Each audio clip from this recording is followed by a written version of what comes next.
और अब चलिए खबरों में आगे बढ़ते हुए इस बीच एक बड़ी खबर आपको बता दें कि मुंबई के बांद्रा में बुलडोजर एक्शन जारी है। रेलवे की जमीन से हटाया जा रहा है अतिक्रमण। तो मुंबई पुलिस की टीम मौके पर इस वक्त मौजूद है। मुंबई के बांद्रा से ये मामला आपको बता रहे हैं, साथ ही ये जानकारी आपको दे रहे हैं। ये तस्वीर के साथ में हम आपको ये दिखाने और बताने की कोशिश कर रहे हैं कि किस तरीके से रेलवे की जमीन पर जो अतिक्रमण किया गया था, अब यहां बुलडोजर की कार्रवाई हुई है। मुंबई में अवैध कब्जे पर बुलडोजर एक्शन हुआ है। मुंबई के बांद्रा में बुलडोजर एक्शन लगातार जारी है। ये तस्वीर जो इस वक्त आप देख रहे हैं, मुंबई के बांद्रा से तस्वीर सामने आई है, जहां वेस्टर्न रेलवे की जमीन से अतिक्रमण हटाने का काम लगातार किया जा रहा है। तो ये तस्वीरें इस वक्त मुंबई बांद्रा की आपको दिखा रहे हैं। बताया जा रहा है कि यहां वेस्टर्न रेलवे की जमीन थी और इसी पर कई लोगों की ओर से अवैध तरीके से कब्जा करके दुकानें और इमारतें बनाई गई थी। अब इन्हीं को पूरी तरह ध्वस्त करने का काम और इस जगह को खाली करने का काम करवाया जा रहा है।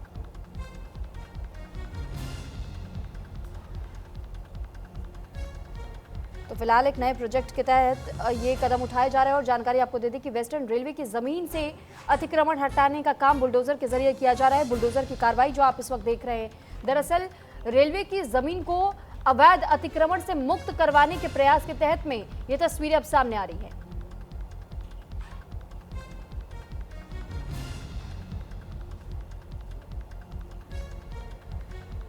प्रशासन का पीला पंजा उन सभी तमाम अतिक्रमण पर चला है जो कि अवैध तरीके से यहाँ निर्मित किया गया था।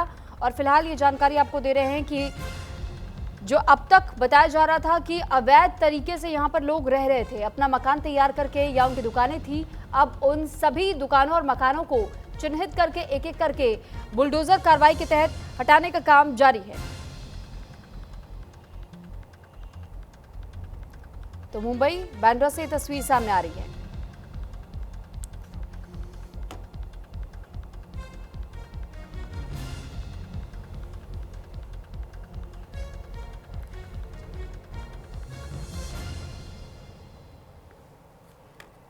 और इस पर ज्यादा जानकारी के साथ मुरारी सिंह इस वक्त हमारे साथ जुड़ चुके हैं। मुरारी, जानकारी चाहेंगे आपसे कि मुंबई के बांद्रा में ये जो अतिक्रमण हटाने का काम जारी है, क्या इसके लिए पहले से नोटिस जारी किया गया था और नोटिस जारी करने के बाद क्या लोगों की ओर से अब प्रशासन का पूरा सहयोग किया जा रहा है, या यहाँ पर अभी भी कुछ लोगों की ओर से किसी प्रकार का कोई विवाद या किसी तरीके की अनबन की खबर?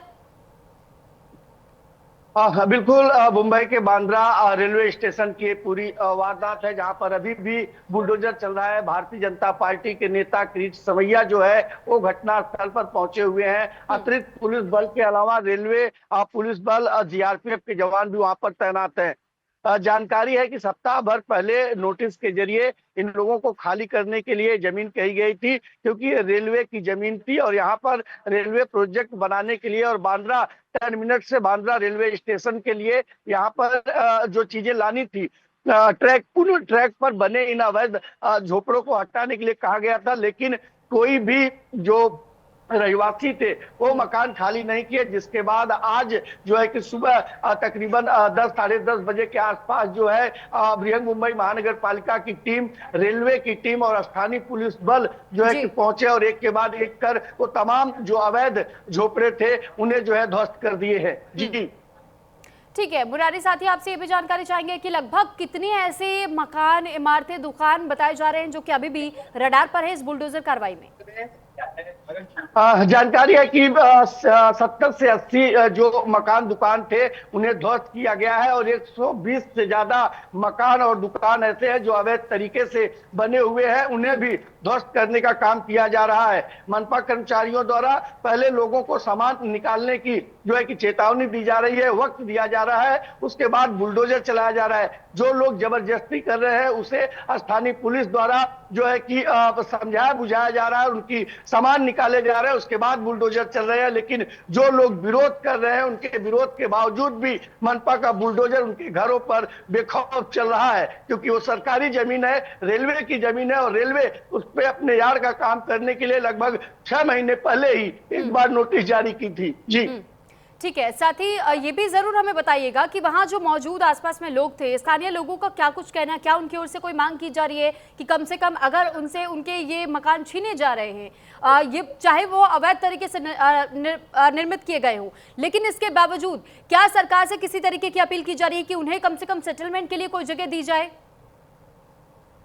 देखिए, अपने दर्शकों को बताना चाहेंगे कि ये वही झोपड़पट्टी बांद्रा की है जहां पर सबसे बड़ी, सबसे भीषण आग लगी थी और उस समय वहां पर मात्र 70 से 75 झोपड़े बनाए गए थे। लेकिन आग लगने के बाद लगभग 450 से ज्यादा अवैध तरीके से जो मकान बनाए गए थे उसे तोड़ने का काम है। लोगों का यह कहना है कि जब मकान बन रहा था तब ये सरकार, ये गवर्नमेंट, ये रेलवे अगर रोक दी होती तो ये तस्वीर या हमारे पैसे बर्बाद नहीं होते। हमने इनसे खरीदा था, हमने उनसे खरीदा था, लेकिन जो बेचने वाले थे वो मोटी रकम कमाकर निकल गए, जो लोग खरीदे थे आज बुलडोजर का शिकार हो रहे हैं। जी, यानी पहले से लोगों को नहीं पता था कि ये रेलवे की जमीनें हैं, जिन लोगों ने किसी और से ये जमीनें खरीदी थी, आप ये कहना चाह रहे हैं? और क्या इस बात की जानकारी वहां किसी भी तरीके से गवर्नमेंट ऑफिशियल्स को पहुंचाई गई है? देखिए, जिस तरीके की बात इन लोगों की तरफ से कही जा रही है, जो रहवासी अवैध तरीके से रह रहे थे, लेकिन जो जमीन खरीदी जाती है, बेची जाती है, उसके पुरावे होते हैं, 7/12 उतारा, पेपर, रजिस्ट्रेशन, सारी चीजें होती है, लेकिन इनके पास कोई भी ऐसे दस्तावेज नहीं थे जो गवर्नमेंट के मुताबिक पूरी तरह से जायज हो। और यही वजह था कि लगातार मनपा द्वारा पहले नोटिस दी गई, वार्निंग दी गई और उसके बाद इस जमीन को खाली कराया गया है। हालांकि मुंबई के बांद्रा रेलवे स्टेशन की कोई पहली कहानी नहीं है। इस तरीके की तस्वीरें और भी मुंबई में है जहां पर इस तरीके की चीजें देखी गई थी, लेकिन खास करके अगर बांद्रा की बात करें तो मुस्लिम बहुल इलाका था और यहां पर लगभग कई ऐसे मकान और दुकान थे जो अवैध तरीके से बने थे। जी ठीक है मुरारी, बहुत धन्यवाद आपका तमाम जानकारी हम तक पहुंचाने के लिए।